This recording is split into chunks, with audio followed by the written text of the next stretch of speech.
Amados hermanos, muy buenos días. Bienvenidos a nuestra reflexión en esta mañana. Doy gracias al Señor por esta oportunidad y quiero que me acompañen en esta mañana en el capítulo 38 del Génesis. Y la pregunta para hoy, como ustedes bien saben, venimos tomando preguntas que aparecen en la versión Reina Valera de 1960 desde Génesis 1. Ahí vamos tomando esas preguntas que salen allí y las reflexionamos y sacamos enseñanzas para nuestras vidas como aplicación. Entonces, dice aquí la escritura, ¿dónde está la ramera de Naín junto al camino? ¿Dónde está la ramera de Naín junto al camino? Como ustedes también ya, los que nos han estado siguiendo, pues saben que estoy utilizando la observación del método inductivo y estoy haciendo no todas las preguntas que se deben hacer, sino 3 por causa del tiempo. Estoy haciendo 3 preguntas a esa pregunta. ¿Quién pregunta hablando de personajes? ¿A quién le pregunta? Y también, ¿por qué aparece esta pregunta allí? Entonces, ¿dónde está la ramera de Naín junto al camino? Vamos a mirar quién es el que está preguntando, a quién le pregunta. Y también, ¿por qué aparece esta pregunta ahí? Oramos y que el Señor sea dándonos de su guía y de su dirección. Muchas gracias, Padre, por tu bendita, preciosa palabra. Gracias por darnos esta oportunidad de estar juntos. Yo te ruego, Señor amado, que en este día seas tú glorificado, exaltado y engrandecido. También nosotros edificados a través de tu palabra. Y te damos muchas gracias, Señor. Muchas gracias por la sabiduría que emana de tu bendita y preciosa palabra. Y gracias, Señor, por estar con nosotros. Y te rogamos hoy, Señor amado, que nos ayudes a prevenir antes que tengamos que lamentar. Muchas gracias y en ti nos disponemos para ser instruidos. Amén. Bueno, mis amados, ¿quién está haciendo esta pregunta y a quién? ¿Dónde está la ramera de Naín junto al camino? Bueno, miramos un poquito el contexto. Voy a leer desde el versículo 20 del capítulo 38 del Génesis. Y dice la escritura: Y Judá envió el cabrito de las cabras por medio de su amigo el adulamita, para que éste recibiese la prenda de la mujer, pero no la halló. Y preguntó a los hombres de aquel lugar diciendo: ¿Dónde está la ramera de Naín junto al camino? Y ellos le dijeron: No ha estado aquí ramera alguna. Entonces él se volvió a Judá y dijo: No la he hallado. Y también los hombres de aquel lugar dijeron: Aquí no ha estado ramera. Y Judá dijo: Tómeselo para sí, para que no seamos menospreciados. He aquí yo he enviado este cabrito, y tú no la hallaste. Sucedió que al cabo de unos 3 meses fue dado aviso a Judá diciendo: Tamar su nuera ha fornicado, y ciertamente está encinta a causa de las fornicaciones. Y Judá dijo: Sacadla y sea quemada. Pero ella, cuando la sacaban, envió a decir a su suegro: Del varón cuyas son estas cosas, estoy encinta. También dijo: Mira ahora de quién son estas cosas, el sello, el cordón y el báculo. Entonces Judá lo reconoció y dijo: Más justa es ella que yo, por cuanto no la he dado a Sela mi hijo, y nunca más la conoció. Y aconteció que al tiempo de dar a luz, he aquí habían gemelos en su seno. Quien está haciendo esta pregunta es el amigo de Judá, Hira, que usted lo mira en el capítulo 38, lo vimos hace 8 días, o en la reflexión pasada. Hira, un buen amigo, después de apartarse de sus hermanos, Judá llega allí donde Hira y se queda con él. Y ahora aquí Judá lo está enviando a Hira para que le entregue el cabrito que le había prometido a Tamar cuando estuvo con ella, aunque él no sabía, como también lo vimos en la reflexión pasada. Le entregara el cabrito, pero no la encuentran. Entonces, quien está preguntando aquí, ¿dónde está la ramera de Naín junto al camino? Es Hira. ¿A quién le está preguntando? A las personas allí de este lugar, cuando ellos se dirigen a Timnat para acompañar los trasquiladores de sus ovejas, o los que cortaban la lana de las ovejas. Y allí se desarrolla esta pregunta a estas personas. ¿Por qué aparece esta pregunta allí? ¿Por qué? Bueno, porque como ya lo expresé, Hira había sido mandado por Judá y quería Judá entregarle el corderito que le había prometido a Tamar, quería entregárselo.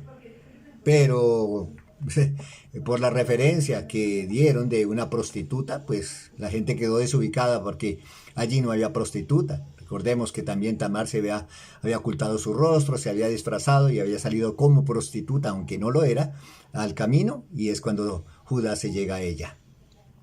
Aquí vemos algunas cosas para tener en cuenta, mis amados hermanos. Dice en el versículo 23, y Judá dijo: tómeselo para sí, para que no seamos menospreciados de aquí. He aquí, yo he enviado este cabrito y tú no la hallaste. Trató en este aspecto Judá de cumplir, de ser hombre cumplidor de su palabra, de ser un hombre digno, de ser un hombre recto, pero pues desafortunadamente quiso mostrar dignidad en su obrar, pero la dignidad de este varón la había echado ya por el piso, tristemente. Por eso, una vez más, la reflexión para hoy: es mejor prevenir antes que tener que lamentar. También en el versículo 24, sucedió que al cabo de unos 3 meses fue dado aviso a Judá, diciendo: Tamar tu nuera ha fornicado, y ciertamente está encinta a causa de las fornicaciones. Y Judá dijo: sacadla y sea quemada. ¡Guau! Bueno, un hombre que quiso mostrar rectitud, que quiso mostrar que lo que se hace mal se paga mal. Si se viola alguna de las costumbres del pueblo, hay que darle su merecido. Y el merecido a una persona que hubiera cometido este hecho, pues había que ser quemada. No había otra opción. Y ahí inmediatamente Judá aplica la justicia y dice que Tamar tiene que ser sacada de su casa y quemada. Bueno, quizá como le pasó de pronto en su momento a David, cuando el profeta Natán lo confrontó con su pecado con Betsabé, después tuvo que retener sus palabras y, bueno, reconsiderar lo que él había dicho. También esto le pasó a Jefté, ese juez allí en Israel, cuando llegó de la guerra, allí en Jueces 11, usted lo puede leer, y dice que quien lo salga a recibir, pues lo va a ofrecer en holocausto, y salió una de sus hijas, y allí se complicó un poco la cosa. Y ahora aquí hay otro ejemplo que nos presenta aquí la palabra de Dios, de Judá, hablando en forma apresurada. Y vemos aquí también en el versículo 27 otro aspecto que hay que tener presente. Y aconteció que al tiempo de dar a luz, he aquí habían gemelos en su seno. Vemos la consecuencia del pecado de Judá. 2, embarazada, un embarazo no deseado, nacen gemelos de allí, de esta relación ilícita, y bueno, vienen las consecuencias, tristemente, las consecuencias que aparecen en la vida de Judá de por vida. Son consecuencias, eran hijos, que ustedes los pueden leer ahí más adelantico, Fares y Sara, sus hijos, los nombres de ellos, y vemos que fueron sus hijos de por vida, por supuesto. Y la consecuencia les sigo alcanzando siempre. Bueno, mis amados, que con esta reflexión, ¿qué nos deja la historia para nosotros? La palabra de Dios nos enseña y nos dice, y una y otra vez nos aconseja, de que, como lo dice la palabra del Señor, como lo dicen los proverbios, Proverbios 14:12. Proverbios 14:12 nos dice la Escritura: hay camino que al hombre le parece derecho, pero su fin es camino de muerte. Una decisión que Judá tomó, le pareció intransigente, le pareció que era una oportunidad, le pareció que era bien, pero su fin fue catastrófico. Su fin fue muerte, no en el sentido físico, pero sí en el sentido de su dignidad y todas las consecuencias que acarreó este tipo de pecado. Entonces, con mesura, mejor prevenir antes que tener que lamentar. También allí en el versículo 24, cuando él profiere justicia contra Tamar y le dice, sáquenla y quémenla. Bueno, mis amados, debemos ser prudentes, con mesura, con cuidado. También en esto nos advierte la palabra del Señor. Y aquí en Eclesiastés capítulo 5, versículo 2, nos dice, no te des prisa con tu boca ni con tu corazón se apresure a proferir palabra delante de Dios, porque Dios está en el cielo y tú sobre la tierra, por tanto sean pocas tus palabras. Cuando tenemos que hablar, hablemos con mesura, con prudencia. Primeramente evaluemos, consideremos lo que vamos a decir y después expresemos. No antes, porque mire lo que le acontece a Judá. Sáquenla y quémenla.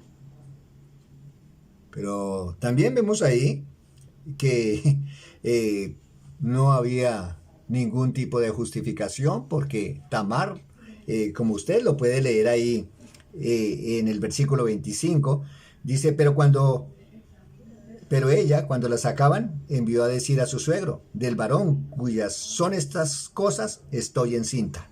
Y muestra el sello, el cordón y el báculo. No había manera ni forma de justificar que no había sido él, que era un engaño. Él reconoce ahí en el versículo siguiente, 26, dice, bueno, sí, más justa es ella que yo, porque no había él cumplido con entregar a su hijo, no había entregado a Tamar, a Sela, como se lo había prometido. Entonces, mis amados, vemos que debemos ser prudentes cuando profiramos o cuando vayamos a emitir algún concepto en contra de alguna persona que entró en desobediencia o en pecado, con mesura. Yo no estoy diciendo que debemos aplaudir, que debemos de pronto ser intransigentes, aplaudir el pecado o desentendernos del pecado. No, pero hay que obrar con mesura. Dice aquí en Gálatas 6:1, hermanos, si alguno fuere sorprendido en alguna falta, vosotros que sois espirituales, restaurarle con espíritu de mansedumbre, considerándote a ti mismo, no sea que tú también seas tentado. Con mesura. ¿Alguien pecó? Con mesura, con prudencia, con cuidado, cuando vayamos a emitir algún juicio contra esa persona. Dios nos ayude en esto, Dios nos guarde. Mire las consecuencias tan lamentables, las dos gemelos, dos niños que nacieron de un incesto, y bueno, en su misericordia infinita,